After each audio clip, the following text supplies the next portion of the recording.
Alright, so I'm just doing an opening for the WWE Blaster Box for pretty much, I think this is going to be the last set in 2021 for Topps. It's actually going over to Panini. I actually started opening it now, but the video cut off. But just to kind of go over it, these are the blaster boxes that you'll find at Target, which retails for around, like, I think $20. So if you're seeing it for anything higher than $19.99, you're probably buying it from someone that's reselling it. The difference between these blaster boxes and the hobby boxes is, with the hobby boxes, which is the bigger ones, they come with 2 guaranteed autographs, whereas with the blaster boxes, these are cheaper. Apparently it only comes with 1 relic card, and then it comes with, I guess, the 10 packs and 1 extra pack with 7 cards per pack. The main thing I think with I've never actually opened WWE cards before. The main thing I really don't like about buying wrestling cards is a lot of times you might end up with autograph of cards you don't want. Like, most people end up with like autographs of like Nia Jax or like T-Bar or something like that, things that you just don't want. Whereas if you're to just buy singles of the autograph cards, unless you really have like a really expensive one or like a really popular wrestler, most of the time you get even like Shinsuke Nakamura autograph cards for maybe like $25 $30 or even less than that, and those are like the numbered ones up to like 99 or even up to 25. So I would probably recommend buying singles overall, unless you really want to just open them for fun or collect them, because even like the most expensive ones, which is like $300 boxes, a lot of times if you're chasing just like one specific wrestler you're a fan of, you're probably better off just buying a single. Alright, so let's just see what I got here. I set aside 2 packs here because it seems like these are like the thicker ones, maybe. So maybe it has like the autographs in there. So let's see. Bobby Lashley, which is he's actually surprisingly doing a lot better than I thought he would be. Street Profits. I never really liked them when I was watching. I wonder what happened to them. I haven't really seen them on, clips or TV anymore. And of course, so I have Mace, right, as a foil card. I guess these aren't like really the rare ones, they're just like parallels. So this is the thing I was talking about, right? So if you end up getting people like Mace that you don't have any clue who they are, then and you end up getting like a signature of them, you kind of be really disappointed. Mansoor, Xavier Woods. I'm kind of really excited about watching the Royal Rumble coming up. Hopefully it's good. I haven't really been keeping up with WWE too much since it's kind of gotten a little bit stale for me.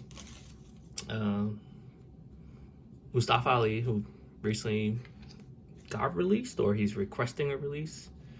Well, good luck to him.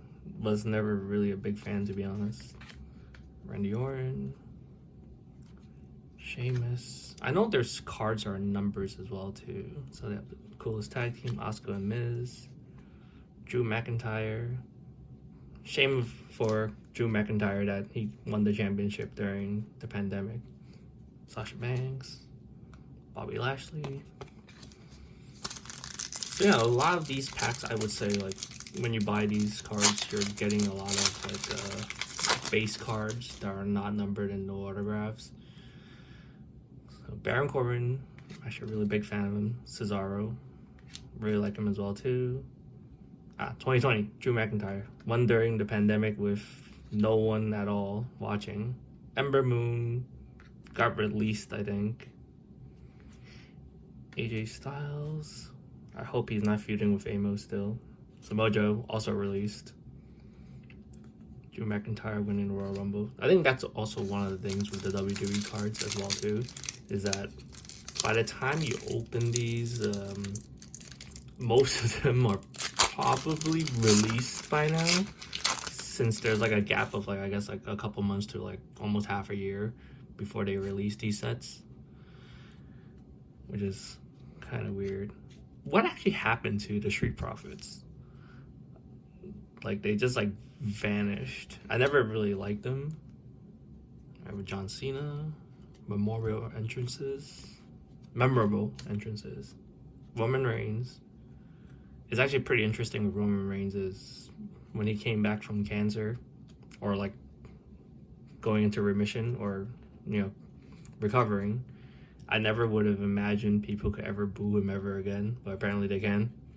Angel Garza, Mace again. I know Mace and T-Bar were a thing. Were they part of Retribution? I'm not really sure. I wasn't really a fan of it. It was kind of weird. Candice LeRae. Shinsuke Nakamura. Big fan. I think my most favorite match of him was from when he had the match with Sami Zayn in NXT when he debuted. But after that, it kind of fell off when he had all these like really long feuds with Jinder Mahal. That was like awful. Oops. So we have a foil Elias.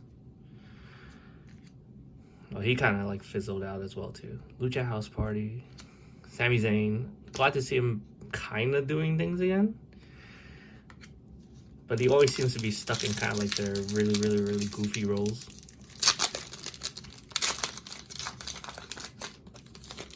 Alright, let's see. Aaliyah. She's been around in NXT for like forever. Molly Holly. Wow. Is this just like one of those like legend cards, or is she actually still on WWE TV? I guess she might come back for a Royal Rumble. Dolph Ziggler and Drew McIntyre. Really like Dolph Ziggler. I think they kind of dropped the ball when he was facing Dean Ambrose in that one SummerSlam. I think they could have pulled the trigger on that and gave him the championship, but someone out there just doesn't like him. Some people's not a fan, but I really like him. I think he's entertaining. Scott Hall, Io Shirai.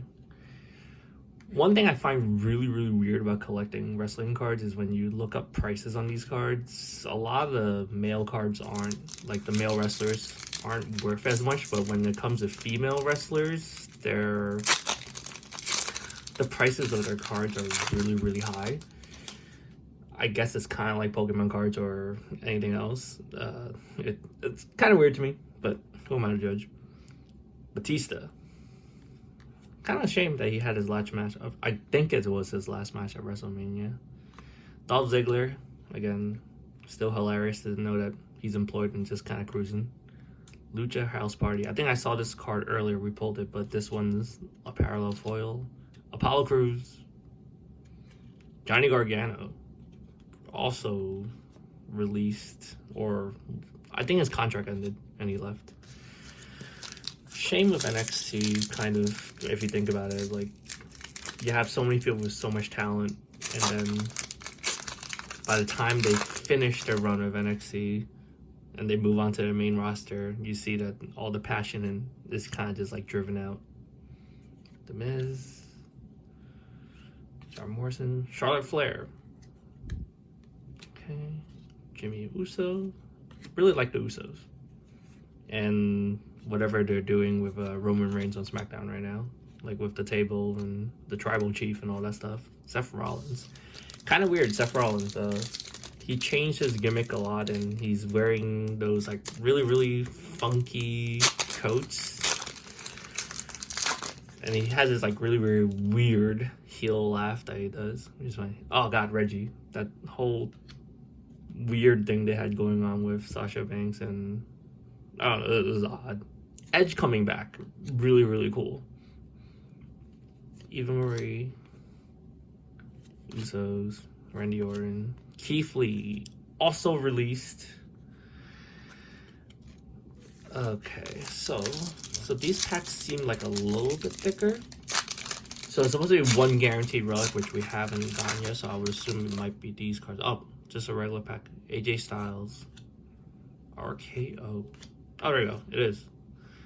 So this is out of 99. Matt Relic, Cesaro. It's kind of cool.